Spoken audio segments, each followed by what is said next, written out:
Déjà, il y a les critères traditionnels de ce qu'on appelle la souveraineté, hein. Le Conseil d'État, dans son étude de 2024, rappelle que la souveraineté, c'est la capacité d'un peuple à maîtriser son destin, avec des critères traditionnels, c'est-à-dire la maîtrise de ses frontières, sa liberté d'action sur la scène internationale, la maîtrise de sa population aussi, hein, des allées et venues sur le territoire, les critères de citoyenneté.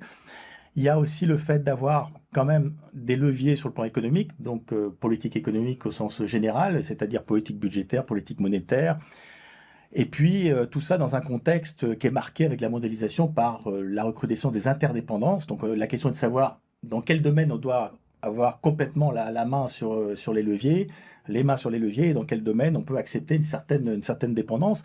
Il y a aussi derrière tout ça, parce qu'on parle de souveraineté nationale et populaire, c'est le peuple qui doit avoir les clés du camion, un gouvernement du peuple, par le peuple, pour le peuple. Mais aujourd'hui, on est face, surtout en France, à une crise de la démocratie représentative. Donc ça, c'est un critère quand même à prendre en compte. Et puis, il y a la question des données.